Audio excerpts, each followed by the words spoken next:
Yes, I am wearing the same sweater as I filmed in last week and I feel very awkward about it. Hello everybody, my name is Rachel and welcome to another weekly reading wrap-up.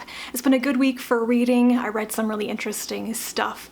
I don't really have an introduction, so we'll just dive straight into it. First up this week, I reread this little book by Michael Pollan, which is called Food Rules and Eater's Manual, and it is just a list of 64 rules for what to eat and how to eat it, kind of cutting through a lot of the science talk, the nutrition talk, just what is the common sense for what you should eat and the kind of relationship you should have with food to be healthy, to have a healthy diet. I gather this may be a bit of a summary of the many things that Pollan discovered about dieting and healthy food and eating habits and nutrition while he was researching other books. I think he's really famous for writing basically about food and the American diet and such. I really want to read his other books. I had read this years ago and decided to reread it randomly because why not? It's something you can read in a single sitting in like an hour or so. And it is quite good. It is in 3 parts. Part 1 is what should I eat? Eat food. Part 2, what kind of food should I eat? Mostly plants. And part 3 is how should I eat? Not too much. And I pretty much have part 1 and part 2 covered. I know that stuff, but it's part 3, which is basically about how to eat and your relationship with food and your eating behaviors that I think is the one that I have problems with. So it was just a nice little reminder of healthy eating and such. I really enjoyed this. Not too much I can say about it because it's so short, but I would definitely recommend it if you're interested in reading like food nonfiction or whatever that's called. After that, I finished the first volume of a new comic series, hello Ava, which is called Isola. This is written by Fletcher. Sorry, she smells hot chocolate on my breath. And the artwork is by Karl Kerschl and Msassyk. This is an absolutely gorgeous comic. The artwork is to die for.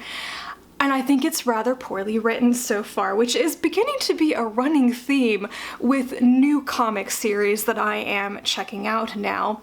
This one though, I will give it another shot. Whenever volume 2 comes out, I will definitely read it because the artwork is just that good. And I have some hopes that the story, the plot will really develop and there'll be some interesting things going on here. I really liked the diversity of the characters, the character designs, the scenery. It's a really beautiful fantasy comic.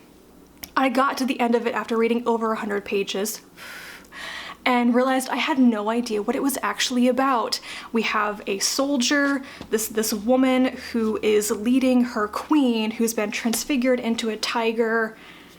Somewhere. They're going somewhere. I don't know why. I don't know where they think they're going. I don't know what they hope to find or what it's supposed to solve. I have no idea. They're being waylaid already and I have no idea if they're on a timetable or what. So, it was really pretty though. One of the books that has been most recommended to me over the years by so many people is The Hidden Life of Trees by Peter Wohlleben. The English version is translated by Jane Billinghurst. I finally read it. Finally, and I really enjoyed it. This is basically Peter Wohlleben, a German forester, anthropomorphizing trees for a couple hundred pages, and it's lovely. It comes with a couple of caveats, I'll get to that in a second, but what I mostly enjoyed is that once you've read this book, you will never look at trees the same way again. I'd always liked trees in a vague way. They're beautiful. I've always thought that they were really important in the ecosystem and everything, but reading this, I thought, how sad it is that we have cut down so many forests and the way that we treat trees, especially like in urban planning and stuff, is just, or in urban parks. Yeah, you will never ever look at trees the same way again after reading this book.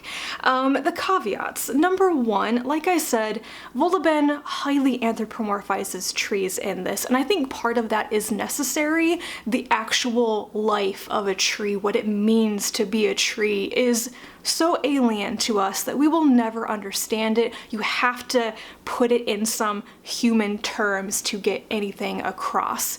So Wohlleben talks about trees as if they kind of have like human emotions and feelings and motivations and stuff, which I don't think is necessarily true, but I think it's an analogy that is necessary for kind of understanding trees in any way. This may bother some people though.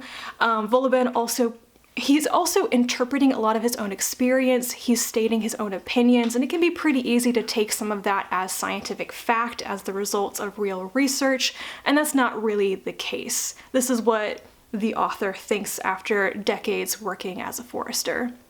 The second thing, which I think is an actual problem, is that organization is not Wohleben's strong point. This is the second book I've read by him. I previously read The Weather Detective, and both of these books are not organized very well. There's not an organizational theme. What is thrown into each chapter doesn't necessarily make sense.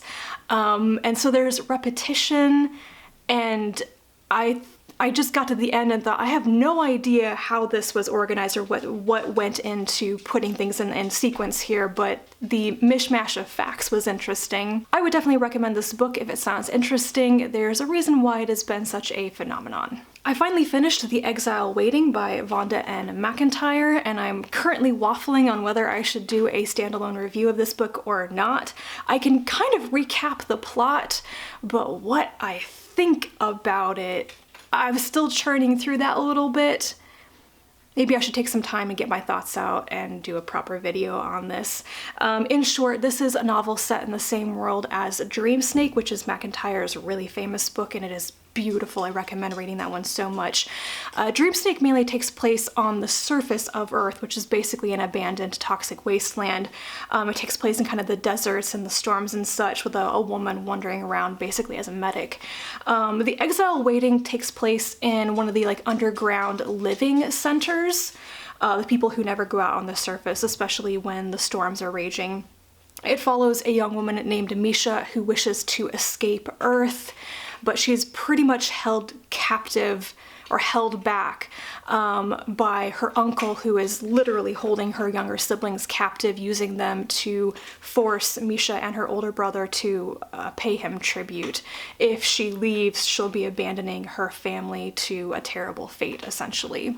Then two pseudo-sibs, men who were raised as identical twins, even though they're not actually related in any way, they have like a psychic link. They arrive, they want to take over control of Center, but kind of come to a standstill with the ruling families. Misha becomes involved with them and one of the members of their crew, whose name is Jan Hikaru, and the situation explodes from there. There's a lot going on, and I had a hard time getting invested in it, is basically what I'm saying. I think it was a good story with maybe a little bit too much going on with too few pages. The pacing was a little bit awkward at times as well. I don't know, it seemed kind of tragic yet hopeful, and I had to admire the strength, the dedication of Misha, who gets through some really tough stuff to achieve her dream and try to do it without terribly hurting other people around her, I guess. So we'll see if I have more thoughts and come up with an actual review of this. But I do think it's noteworthy that the two books I've read by McIntyre that I really, really enjoyed, Dreamsnake and The Moon and the Sun, were basically single point of view stories following just one person from their perspective. This skips around amongst at least three people and just didn't gel as much as the other two books by McIntyre did. And lastly, during Dewey's 24-hour readathon, I finished Join by Steve Toutonghi. This is a science fiction novel exploring a technology that allows individuals to merge their minds into a collective that's called a join. A join is multiple people brought together as like a single personality, and their bodies become what are called drives. The individual people kind of cease to exist, and yet they also still exist because everything that they are, all their memories, their personalities are still in there somewhere, but it's essentially a single entity speaking now. And at this point in the story, whenever it's set, I'm not sure about the exact date, joint technology has become pretty much the norm.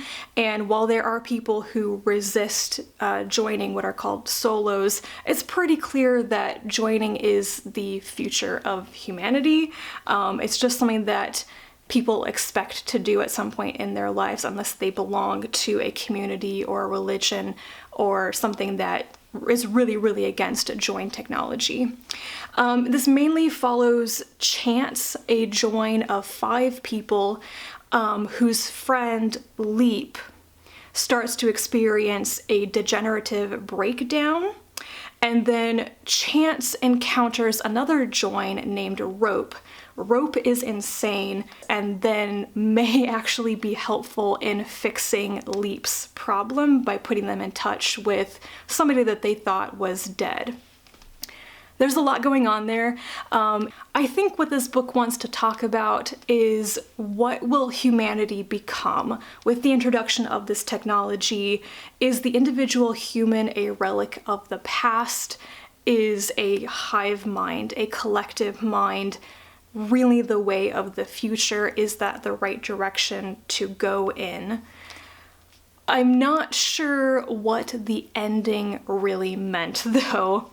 I was very much enjoying the story, enjoying the world building, the mechanics of how things worked, the mysteries about what was happening to certain joins and such. It was really interesting. And then the last chapter, the way that it ended, I wasn't sure why. Like, it just ended and I was like, that was an interesting thing to throw in there. Like, okay. I'm not sure if I have anything else intelligent to say about it than that. But for a science fiction novel that explores a way to create a hive mind and how that would actually be implemented in everyday life, that was really interesting. So if you enjoy that kind of idea about hive minds, about collectives, about entities with multiple bodies and being able to experience things at the same time in multiple places and stuff, this was quite an interesting variation on that. So that is it for me this week. Let me know if you have read any of these books or if they sound interesting to you. Leave me a comment down below. As always, thank you so much for watching, and I'll be back to talk to you again very soon. And until then, bye.